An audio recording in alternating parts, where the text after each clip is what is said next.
ജ്യോതി, ഞാൻ പോകുവാണ്. സൂക്ഷിക്കണേ. എന്തിനാ ഇത്ര ദൂരെ പോയി ജോലി ചെയ്യുന്നത്? വർഷത്തെ ഒരിക്കലേ നിങ്ങൾക്ക് ഇങ്ങോട്ടേക്ക് വരാനും പറ്റത്തുള്ളൂ. ഞാനാണെങ്കിൽ ഇവിടെ ഒറ്റയ്ക്കാണ്. നോക്ക് ജ്യോതി, ഇതെല്ലാം ഞാൻ ചെയ്യുന്നത് നമ്മുടെ ഭാവിക്ക് വേണ്ടിയാണ്, നമ്മുടെ കുടുംബത്തിന് വേണ്ടിയാണ്. ഇനി അങ്ങോട്ട് നമുക്ക് കുട്ടികളുണ്ടാവും. അവരുടെ ഫ്യൂച്ചറിന് വേണ്ടി എന്തായാലും നമുക്ക് ഒരുപാട് പൈസ ആവശ്യം വരില്ലേ? എനിക്ക് മനസ്സിലാവും, നമ്മുടെ കുടുംബത്തിന് വേണ്ടി ഇതൊക്കെ ചെയ്യണേന്ന് അറിയാം. നിങ്ങൾക്കറിയാവല്ലോ, അച്ഛനും അമ്മയ്ക്കും ഒട്ടും വയ്യല്ലോ ഇപ്പൊ. ഞാൻ എങ്ങനെയാ എല്ലാം കൂടെ നോക്കി നടത്തുന്നത്? നിങ്ങൾ ഇവിടെ നിക്ക്, നമുക്കുള്ള വരുമാനത്തിൽ നല്ലതുപോലെ ജീവിക്കാന്നേ. ഒരുമിച്ച് ജീവിക്കാലോന്ന് ഓർത്താ. ഇതൊക്കെ പറയാൻ വളരെ എളുപ്പമാണ് ജ്യോതി. നീ അച്ഛനെയും അമ്മയും പിന്നെ നിന്നെയും നന്നായി നോക്കണം. അത് പിന്നെ ഞാൻ അവിടെ ചെന്നാൽ ഉടനെ എല്ലാ മാസവും പൈസ അയച്ചോളാം. അപ്പോൾ ശരി, ഞാൻ ഇറങ്ങുന്നു. എനിക്കൊരു അത്യാവശ്യമായിട്ടൊരു മീറ്റിംഗ് ഉണ്ട്. എത്രയും പെട്ടെന്ന് അവിടെ എത്തണം. ഇതും പറഞ്ഞ് വിക്രം വിദേശത്തേക്ക് ജോലിക്ക് പോകും. ജ്യോതി എല്ലാം ഒറ്റയ്ക്ക് നോക്കി നടത്തണം. വയ്യാത്ത അച്ഛനെയും അമ്മേനെയും നോക്കണം. വർഷത്തെ ഒരിക്കയോ അല്ല 2 വർഷത്തിൽ ഒരിക്കയോ വിക്രം വീട്ടിലേക്ക് വരാറുണ്ട്. വരുന്ന സമയത്താണെങ്കിൽ പോലും വിക്രം ജോലിയുടെ കാര്യത്തിനു വേണ്ടി ക്ലയൻസിനെ എപ്പോഴും ഫോൺ ചെയ്തുകൊണ്ടേയിരിക്കും. ഡോണ്ട് വറി മിസ്റ്റർ മഹേഷ്, നിങ്ങളുടെ ഓർഡർ സമയത്തിന് തന്നെ കിട്ടും. ഞാൻ എൻ്റെ ടീമിനോട് ഫോളോ അപ്പ് ചെയ്യാൻ പറയാം. അങ്ങനെ വിക്രം എപ്പോഴും ഫോണിൽ ബിസിനസ് മീറ്റിംഗ് എന്ന് പറഞ്ഞ് തിരക്കിലായിരിക്കും. എന്നാൽ പാവൻ ജ്യോതി അവളുടെ ഭർത്താവ് എപ്പോ ഫ്രീ ആകുമെന്ന് കരുതി നല്ല നല്ല ഭക്ഷണങ്ങൾ ഉണ്ടാക്കി ഇത്തിരി നേരം സംസാരിക്കാനായി കാത്തിരിക്കും. ചേട്ടാ, മഞ്ഞളിട്ട പാല് കുടിക്ക്, ജലദോഷമുള്ളതല്ലേ, നല്ലതാ ആരോഗ്യത്തിനിത്. താങ്ക് യു ജ്യോതി. ഈ സാരിയിൽ നിന്നെ കാണാൻ നല്ല ഭംഗിയുണ്ട്. എവിടെ നിന്നാ വാങ്ങിച്ചേ? ജോലി തിരക്കില് നിങ്ങൾ എന്നെ ശ്രദ്ധിക്കാൻ വിട്ടുപോയി. ഇത് നിങ്ങൾ തന്നെ വാങ്ങിത്തന്നതാ. ഇത് ഞാൻ 2 തവണ ഉടുത്തതാ നിങ്ങളുടെ മുമ്പില്. പക്ഷെ ശ്രദ്ധിച്ചത് ഇന്നായിരിക്കും അല്ലേ? ഓ ശരി. എന്നാലേ നീ കിടന്നുറങ്ങിക്കോ. എനിക്ക് കുറച്ച് ബിസിനസ് കോൾസ് ഉണ്ട്. നമ്മുടെ കമ്പനിക്ക് വലിയൊരു ഓർഡറാണ് കിട്ടാൻ പോകുന്നത്. ഇത് വർക്കൗട്ട് ആയി കഴിഞ്ഞാൽ എനിക്ക് ഉറപ്പായിട്ട് പ്രൊമോഷൻ കിട്ടും. അതുകൂടാതെ സാലറിയിൽ വർധനവുണ്ടാവും. ജ്യോതി എപ്പോഴെങ്കിലും എന്തെങ്കിലും സംസാരിക്കാൻ പോകുമ്പോ വിക്രം എപ്പോഴും ജോലി കാര്യം പറയും. കാശ് എങ്ങനെ ഉണ്ടാക്കണം, കാശ് എങ്ങനെ കൂട്ടിവെക്കണം എന്നൊക്കെ. 2 വർഷത്തിന്റെ വ്യത്യാസത്തിൽ ജ്യോതി 3 പിള്ളേരെ പ്രസവിച്ചു. അതിനിടയിൽ അമ്മായിയച്ഛനും അമ്മായിയമ്മയും മരിച്ചുപോയി. ജ്യോതി ഇപ്പൊ 3 പിള്ളേരെ ഒറ്റയ്ക്കാണ് നോക്കുന്നത്. എന്റെ ദൈവമേ, വീട്ടിലെ പലവ്യഞ്ജനമൊക്കെ തീർന്നല്ലോ. പിള്ളേരെ ഒറ്റയ്ക്കിട്ടിട്ട് ഞാൻ എങ്ങനെ പോയി വാങ്ങുക? എന്നാലേ അപ്പുറത്തെ അനിതയോട് പോയി കാര്യം പറയാം. അവളാണെ അപ്പുറത്തെ ലാലച്ചേട്ടനോട് പറയും. ജ്യോതി അങ്ങനെ അപ്പുറത്തെ വീട്ടിലെ അനിതയോട് കാര്യം പറയും. അനിത, വീട്ടിലെ പലവ്യഞ്ജനമൊക്കെ തീർന്നു. ലാലച്ചേട്ടന്റെ അടുത്ത് ലിസ്റ്റ് കൊടുക്കണായിരുന്നു. നീ മാർക്കറ്റിൽ പോകുമ്പോ ലാലച്ചേട്ടന് ഈ ലിസ്റ്റ് കൊടുക്കണം. അദ്ദേഹം സാധനങ്ങൾ വീട്ടിൽ കൊണ്ടു തന്നേക്കും. അത് കുഴപ്പമില്ല ജ്യോതി, ഞാൻ പറഞ്ഞോളാം. ഇപ്പോഴാണെങ്കിൽ വിക്രം വർഷത്തിൽ 3-4 ദിവസമേ വരാറുള്ളൂ. ഒരു ദിവസം. അതെ, ഇനി മുതൽ വലിയ വീട്ടിൽ താമസിച്ചാൽ മതി. എത്ര രൂപയാന്ന് നിനക്കല്ല പിടിയുണ്ടോ? വീട് നിങ്ങൾ വലുത് വാങ്ങി, പക്ഷേ ഈ വലിയ വീട്ടിൽ ഞാൻ പിള്ളേരുമായിട്ട് ഒറ്റയ്ക്ക് താമസിക്കണ്ടേ? ഓ എന്റെ പൊന്ന് ജ്യോതി, നീ വീണ്ടും ഇങ്ങനെ പഴയ കാര്യം പറഞ്ഞ് കരഞ്ഞോണ്ടിരിക്കല്ലേ. എനിക്ക് ഫ്ലൈറ്റിന് സമയമായി. നിങ്ങൾ പിള്ളേരെ ഒന്ന് കണ്ടിട്ട് പോ, അവരിപ്പോ സ്കൂളിൽ നിന്ന് വരും. അയ്യോ, എനിക്ക് പറ്റത്തില്ല, സമയമായി. അപ്പോഴേക്കും വിക്രമിന് ക്ലയന്റിന്റെ ഫോൺ വന്ന് അവൻ കാറിലിരുന്ന് എയർപോർട്ടിലേക്ക് പോകും. ഭർത്താവ് വിദേശത്ത് പോകുന്നത് ജ്യോതി കണ്ടോണ്ട് നിൽക്കും. 25 വർഷം നീണ്ടുപോയി. ജ്യോതിയുടെ മുടിയൊക്കെ നരച്ച് അവളുടെ 2 ആൺപിള്ളേരുടെ കല്യാണവും കഴിഞ്ഞിരുന്നു. 2 മക്കളും മരുമക്കളും ഒക്കെ ആയിട്ട് സന്തോഷത്തിലായിരുന്നു ജ്യോതി. ഒരു ദിവസം വീട്ടിലെ കോളിംഗ് ബെൽ അടിച്ചു. കോമൽ മോളെ, ആരാ ബെല്ലടിച്ചെന്ന് നോക്കിയേ. ആ അമ്മ, ഞാൻ നോക്കാം. അഭിഷേക് വാതില് തുറന്നപ്പോൾ അവരുടെ അച്ഛൻ വിക്രമായിരുന്നു മുമ്പിൽ. ആരാ മോനെ? ആ അമ്മ, അതേ അച്ഛൻ വന്നു. വിക്രം വീട്ടിലെത്തി ഇത്രയും പേരെ കണ്ടപ്പോൾ ആകപ്പാടെ ഞെട്ടിപ്പോയി. ആ വന്നോ? അതെ ജ്യോതി, ഞാൻ ഇനി എന്നേക്കുമായി താമസിക്കാനാണ് വന്നത്. അവിടുത്തെ ജോലിയല്ല ഞാൻ നിർത്തിയാണ് വന്നത്. ഞാൻ കരുതി ഇനിയുള്ള കാലം നിങ്ങളുടെ കൂടെ ജീവിക്കാമെന്ന്. അപ്പോഴേക്ക് റൂമിൽ നിന്ന് 2 കുഞ്ഞു പിള്ളേര് ഓടി ഓടി വരും. ജ്യോതി, ഈ പിള്ളേര് ആരുടെയൊക്കെയാ? ഇത് നമ്മുടെ 2 ആൺകുട്ടികളുടെ കുഞ്ഞുങ്ങളാണ്. എന്ത്? എപ്പോഴാണ് 2 പിള്ളേരുടെ കല്യാണമൊക്കെ കഴിഞ്ഞത്? ഇത് കേട്ട് ജ്യോതിക്കും 2 പിള്ളേർക്കും നല്ല ദേഷ്യം വരുമെങ്കിലും അവരൊന്നും മിണ്ടിയില്ല. ജ്യോതി പറയും, ഇവരുടെ കല്യാണം കഴിഞ്ഞ് 5 വർഷം കഴിഞ്ഞു. ഇവരുടെ കല്യാണത്തിന് നിങ്ങളും വന്നിരുന്നു, പക്ഷെ നിങ്ങൾ മറന്നുപോയി കാണും. അല്ല, നിങ്ങൾക്ക് എങ്ങനെ ഓർമ്മ വരാനാ? എപ്പോഴും നിങ്ങള് ഫോണിൽ തന്നെ തിരക്കിലായിരുന്നല്ലോ ബിസിനസിന്റെ കാര്യത്തിൽ. കല്യാണ ദിവസത്തിൽ പോലും നിങ്ങൾ ഫോണിലായിരുന്നല്ലോ. ഇവരുടെ കല്യാണം കഴിഞ്ഞപ്പോ തൊട്ട് പിന്നെയും നിങ്ങൾ കൂടുതൽ ബിസി ആയിക്കൊണ്ടേയിരുന്നു. ഇപ്പതാ 5 വർഷം കഴിഞ്ഞ് വന്നു. അച്ഛ, വല്ലാത്ത കഷ്ടം തന്നെ. അച്ഛന് ഞങ്ങൾ കല്യാണം നടന്നതൊന്നും ഓർമ്മയില്ലേ? എന്തായാലും അച്ഛന്റെ പെട്ടി ഞാൻ മുറിയിലേക്ക് വെച്ചേക്കാം. വിക്രം അവരുടെ കൂടെ തന്നെ താമസം തുടങ്ങി. പേരക്കുട്ടികളുടെ കൂടെ കളിക്കാൻ കൊതിയുണ്ടെങ്കിലും പിള്ളേർക്ക് മനസ്സിലാവണ്ടേ ഇദ്ദേഹത്തെ. മക്കളെ, അപ്പൂപ്പന്റെ അടുത്തേക്ക് ഓടി വാ, ചക്കര കുട്ടികളല്ലേ. പേരക്കുട്ടികളെ ഒന്ന് കെട്ടിപ്പിടിക്കണമെന്ന് വിക്രമിന് ആഗ്രഹമുണ്ട്, പക്ഷെ പിള്ളേർ ഓടിപ്പോകും. ദിവസങ്ങൾ നീണ്ടുപോയി. വിക്രമിന്റെ കയ്യിൽ ഒരു കടലാസ് കിട്ടി. ആ കടലാസിൽ എഴുതിയത് കണ്ട് ഞെട്ടിപ്പോയി. ഇതെന്താ? ഇത് അമേരിക്കൻ കമ്പനിയുടെ ഓഫർ ലെറ്റർ അല്ലേ? ഇതെന്റെ മോൻ അഭിഷേകിന്റേതല്ലേ? അവനിത് എന്തായിരിക്കും ഇത്രയും ദിവസമായിട്ടും വീട്ടുകാരോടൊന്നും പറയാതിരിക്കുന്നേ? ആ, ചിലപ്പോ അവൻ തന്നെ എല്ലാവർക്കും സർപ്രൈസ് കൊടുക്കാൻ വേണ്ടി ആയിരിക്കും. ഏയ് വേണ്ട, അവൻ തന്നെ ഈ സർപ്രൈസ് പൊട്ടിക്കട്ടെ. ഞാൻ എന്തായാലും പറയുന്നില്ല. But I am very proud of my son. അവൻ ഇത്ര എത്തിയല്ലോ. ഇവന് എന്നെപ്പോലെ ഒരുപാട് പൈസ ഉണ്ടാക്കും. ഇപ്പൊ എന്റെ ഭാര്യയും എന്റെ കുട്ടികളും അവരുടെ മക്കളൊക്കെ സുഖസൗകര്യങ്ങളോട് ജീവിക്കുന്നതിന് കാരണം ഞാനാണല്ലോ എന്ന് ഓർക്കുമ്പോഴാണ്. അപ്പോഴേക്കും മരുമകൾ റൂമിലേക്ക് വരും. അച്ഛൻ ആഹാരം കഴിക്കാൻ വരൂ, അമ്മ പറഞ്ഞു അച്ഛനെ വന്ന് വിളിക്കാൻ. കുറച്ചു കഴിയുമ്പോ വിക്രം താഴെ വന്ന് എല്ലാവരുടെ കൂടെ ഇരുന്ന് ഭക്ഷണം കഴിക്കാൻ തുടങ്ങും. കുറെ ദിവസങ്ങളായിട്ടും അഭിഷേക് അമേരിക്കയിൽ ജോലി കിട്ടിയ കാര്യം വീട്ടിൽ പറഞ്ഞതുപോലുമില്ല. വിക്രം അഭിഷേകിന്റെ അടുത്ത് പോയി പറയും, അപ്പോ മോനെ, നീ എന്താ ആലോചിച്ചു അതിനെക്കുറിച്ച്? എന്ത് കാര്യം അച്ഛാ? ഞാൻ ഈ ജോബ് ഓഫറിനെ കുറിച്ചാ പറയുന്നേ. അത് അച്ഛനത് എവിടെ നിന്ന് കിട്ടി? എനിക്ക് മനസ്സിലാവാത്തൊരു കാര്യമാണത്. ഇത്രയും നല്ല സന്തോഷമുള്ളൊരു കാര്യം വന്നിട്ട് നീ എന്താ ആരോടും പറയാത്തത്? അത് നിനക്ക് ഇത്രയും വലിയൊരു അവസരം കിട്ടിയിട്ടും അതും അമേരിക്കയിൽ പോയി ജോലി ചെയ്യാനായിട്ട് നല്ല ശമ്പളവും കിട്ടത്തില്ലേ? അച്ഛാ, ആ ഓഫർ ലെറ്റർ ഇങ്ങ് തന്നേ. അതെ, ഞാൻ ചോദിക്കുന്നത് നീ എന്താണ് ഉത്തരം തരാത്തത്? എന്താണ് നീ റെസ്പോണ്ട് ചെയ്യാതിരിക്കുന്നേ? നാളെ ഇതിന്റെ ലാസ്റ്റ് ഡേറ്റ് ആണെന്ന് അറിയത്തില്ലേ? നാളെ നീ ഇതിന് പ്രോപ്പറായിട്ട് റിപ്ലൈ കൊടുത്തില്ലെങ്കിൽ അവര് നിന്നേക്കാളും നല്ല ഒരു കാൻഡിഡേറ്റിനെ എന്തായാലും ചൂസ് ചെയ്യും.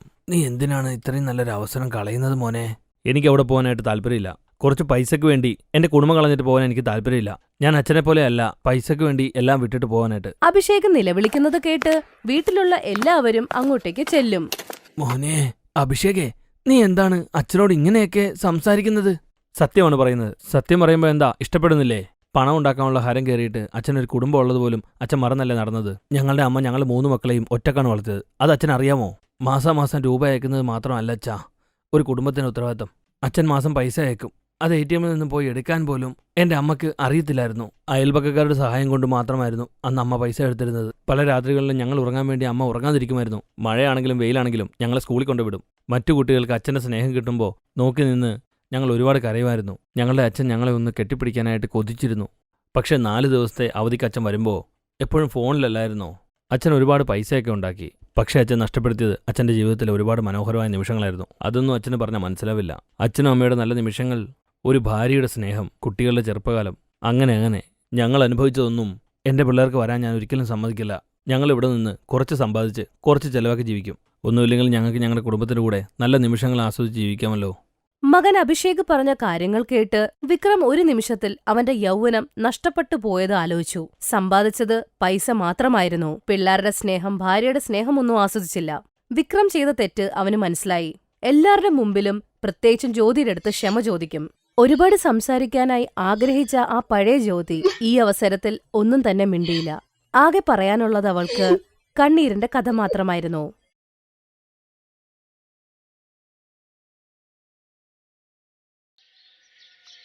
മോഡേൺ ചിന്തകളുള്ള സോണിയ രൺബീറിനെ കല്യാണം കഴിച്ച് ഭർത്താവിന്റെ വീട്ടിലേക്ക് വരും. കല്യാണം കഴിഞ്ഞ അടുത്ത ദിവസം സോണിയ വൈകി എണീറ്റ് ഒരുങ്ങി ഡൈനിങ് ടേബിളിൽ വന്നെത്തും. അവിടെ അവളുടെ അമ്മായിയമ്മ ഒരുപാട് വിഭവങ്ങൾ ഉണ്ടാക്കി വിളമ്പി വച്ചേക്കുകയായിരുന്നു. സോണിയ മോളെ, നീ എണീറ്റോ? വാ, നമുക്ക് ഒരുമിച്ച് ഭക്ഷണം കഴിക്കാം. ഇന്ന് അവളുടെ ആദ്യത്തെ ദിവസമല്ലേ? കല്യാണം കഴിഞ്ഞ ആദ്യത്തെ ദിവസമല്ലേ? നമ്മുടെ കൂടെ ഇരുന്ന് ഭക്ഷണം കഴിക്കട്ടെ. അതുകൊണ്ട് ഞാനും മൂത്ത മരുമകളും ചേർന്ന് ഒരുപാട് വിഭവങ്ങൾ നിനക്ക് വേണ്ടി ഉണ്ടാക്കി. അതൊക്കെ ശരിയാണ് അമ്മ, പക്ഷേ ഇതൊക്കെ എന്താണ്? പൂരി, മട്ടർ പനീർ, പായസം, വട, ഇങ്ങനത്തെ ഭക്ഷണങ്ങളൊക്കെ ആരാ കഴിക്കുന്നേ? മോളെ, ഞാൻ കരുതിയത് അമ്മയില്ലാത്ത കുട്ടിയല്ലേ, അപ്പോ ഇതുപോലത്തെ ഭക്ഷണമൊക്കെ മിസ് ചെയ്യൂലേ? ഒരിക്കലുമില്ല. ഇതുപോലത്തെ ഭക്ഷണമൊക്കെ ആരാ മിസ് ചെയ്യുന്നത്? സോണിയ മോഡേൺ ചിന്തകളുള്ള കുട്ടിയായിരുന്നോണ്ട് തന്നെ അവൾക്ക് മോഡേൺ ഭക്ഷണമാണ് ഇഷ്ടം. ചുട്ട ചപ്പാത്തിയൊക്കെ കഴിക്കുന്നത് പഴയ കാലത്തെ ഭക്ഷണമാണെന്നാണ്. കല്യാണം കഴിഞ്ഞ് കുറച്ചു ദിവസം കഴിഞ്ഞ്, അമ്മ ഭക്ഷണമൊക്കെ റെഡിയായി, വരൂ. ഇതെന്താ മോളെ? പാസ്ത. അല്ലാണ്ട് എന്താ ഇത്? മോളെ, ഞാൻ ഇങ്ങനത്തെ ആഹാരം ഒന്നും കഴിക്കില്ലല്ലോ. എനിക്ക് നാടൻ ഭക്ഷണമാണ് ഇഷ്ടം. അമ്മ, അന്ന് അമ്മ പറഞ്ഞിട്ട് ഞാൻ അമ്മ ഉണ്ടാക്കിയ ഭക്ഷണമൊക്കെ കഴിച്ചില്ലേ? അപ്പൊ ഇതമ്മ കഴിച്ചേ പറ്റൂ. മരുമോള് പറഞ്ഞത് കേൾക്കാതിരിക്കാനും വയ്യ. ഇഷ്ടമില്ലാതെ ആ ഭക്ഷണവും അവള് കഴിച്ചു. സമയങ്ങൾ നീണ്ടുപോയി. സോണിയ അമ്മയാവാൻ പോകുന്നു. സോണിയെ അമ്മായിയമ്മയും ചേട്ടത്തിയും കൂടെ നന്നായി നോക്കാൻ തുടങ്ങി. സോണിയ, ഇന്ന ജ്യൂസ് കുടിക്കേ, ഞാൻ നിനക്ക് വേണ്ടി ഉണ്ടാക്കിയതാ. ഇത് കുടിക്ക, ചൂടല്ലേ ഇപ്പോ? അയ്യോ ചേട്ടത്തി, ഞാൻ ചൂട് കാരണം ഓൾറെഡി 2 ഗ്ലാസ് കൂൾ ഡ്രിങ്ക്സ് കുടിച്ചു കഴിഞ്ഞു. ഇപ്പൊ എനിക്ക് കുഴപ്പമില്ല. സോണിയ, നിനക്കറിയാലോ കൂൾ ഡ്രിങ്ക്സ് ഒക്കെ ശരീരത്തിന് നല്ലതല്ല എന്ന്. ഓഹ്, അമ്മ പറയുന്ന പോലെ വന്നിട്ട് എന്റെ അടുത്ത് ഓരോന്ന് പറയാൻ തുടങ്ങല്ലേ. അങ്ങനെ 9 മാസം നീണ്ടുപോയി. അങ്ങനെ അവൾ ഇരട്ട കുട്ടികൾക്ക് ജന്മം നൽകും, ഒരു മോനും ഒരു മോളും. മോളെ, ഞാൻ നിനക്ക് പാല് കൊണ്ടുവന്നിട്ടുണ്ട്, ഇന്നാ ഇത് കുടിക്ക്. അയ്യോ, ഈ പാല് നെയ്യുണ്ട്, എനിക്കിതൊന്നും വേണ്ട. രൺവീർ എനിക്ക് വേണ്ടി റെഡിമെയ്ഡ് ജ്യൂസ് ഓർഡർ ചെയ്യോ, എനിക്കത് കുടിച്ചാ മതി. മോളെ, കുപ്പില് വന്ന ജ്യൂസ് ഒന്നും കൊള്ളൂല ശരീരത്തിന്, ഇതങ്ങ് കുടിക്ക്. പിന്നെ ഈ ലഡ്ഡുവും കഴിക്കുക, ആരോഗ്യത്തിന് നല്ലതാ. കാൽഷ്യത്തിന്റെ കാര്യമൊന്നും എനിക്കറിയില്ല, എന്തായാലും ഞാൻ തടി വെക്കൂ ഇതൊക്കെ കഴിച്ചു കഴിഞ്ഞാ. ഇതിൽ ഒരുപാട് കാലോറീസ് ഒക്കെ ഉണ്ട്. എന്റെ ബോഡിയുടെ ഷേപ്പ് ഓൾറെഡി പോയി കിടക്കുക. ഓൾറെഡി എന്നെ ആവശ്യമില്ലാതൊക്കെ തീറ്റിച്ച് ഞാൻ ഒരുമാതിരി ആയിരിക്കുക. അമ്മ ഇതെല്ലാം വീട്, എനിക്കൊരു സാൻഡ്വിച്ച് ഉണ്ടാക്കിത്താ. ഹോസ്പിറ്റലിലായതുകൊണ്ട് എനിക്കതൊന്നും കഴിക്കാനും പറ്റിയില്ല. മോളെ, ഈ സാധനങ്ങളൊക്കെ കഴിച്ച് എന്തിനാ ശരീരം ഇങ്ങനെ കളയുന്നത്? അമ്മ വിചാരിക്കുന്ന പോലെ ഒരു കുഴപ്പവുമില്ല. ചേട്ടത്തിയോട് പറഞ്ഞ് എനിക്കൊരു സാൻഡ്വിച്ച് ഉണ്ടാക്കിത്താ പ്ലീസ്. ആ ശരി, എന്നാ ഒരു ലഡ്ഡു എങ്കിലും കഴിക്കണേ. അങ്ങനെ അടുത്ത ദിവസം, എന്നാ മോളെ കിച്ചടി കഴിക്ക്. അമ്മ, ഈ പഴയ കാലത്തെ ആഹാരമൊന്നും എനിക്ക് കഴിക്കണ്ട. ലഡുവിനെ പോലെ അല്ല, രൺവീറിനെ കൊണ്ട് ഒളിച്ചും പാത്തും വാങ്ങിച്ച ചോലെ ഭട്ടൂരെ വെച്ചാ ഞാൻ ഇതുണ്ടാക്കിയത്. ഇതെല്ലാം കണ്ട് മരുമക്കളുടെ അടുക്കള രണ്ടാക്കി അമ്മായിയമ്മ. മോഡേൺ ആയിട്ടുള്ള മരുമകൾക്ക് മോളിൽ മോഡേൺ ആയിട്ടുള്ള ഒരു കിച്ചൺ റെഡിയാക്കി. അങ്ങനെ വർഷങ്ങൾ നീണ്ടുപോയി. മക്കൾക്ക് 7 വയസ്സായി. 2 പേര് സ്കൂളിലൊക്കെ പോകും. ഒരു ദിവസം, നിങ്ങൾക്ക് ഇഷ്ടമുള്ള മാക്രോണിയാണ് ഞാനിന്ന് ഉണ്ടാക്കിയത്. ഹായ്, എനിക്ക് മാക്രോണി ഭയങ്കര ഇഷ്ടാ. എന്റെ ടിഫിൻ ബോക്സിൽ നിറച്ച് മാക്രോണി വെക്കണേ. അമ്മ, എനിക്കും കൂടെ. ഉറപ്പായിട്ടും മക്കളെ, നിങ്ങൾ 2 പേരും ടിഫിൻ ബോക്സിൽ ഞാൻ നിറച്ച് മാക്രോണി വെച്ചിട്ടുണ്ടേ. സോണിയെ പോലെ തന്നെ അവളുടെ 2 മക്കളെയും ഇതുപോലത്തെ ആഹാരമൊക്കെ കഴിപ്പിച്ച് ശീലിപ്പിച്ചു. അവളുടെ അടുക്കളയിൽ എപ്പോഴും ഇതുപോലത്തെ ആഹാരമായിരുന്നു. ഒരു ദിവസം, അമ്മ, ഡിന്നറിന് എന്താ കഴിക്കാൻ?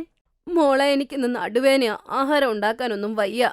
നീ അച്ഛനെ ഫോൺ ചെയ്തിട്ട് അടുത്ത ഹോട്ടലിൽ നിന്ന് പാഴ്സൽ വാങ്ങിപ്പിക്ക്. എന്നാ പിന്നെ നൂഡിൽസ് വാങ്ങിപ്പിക്കാം.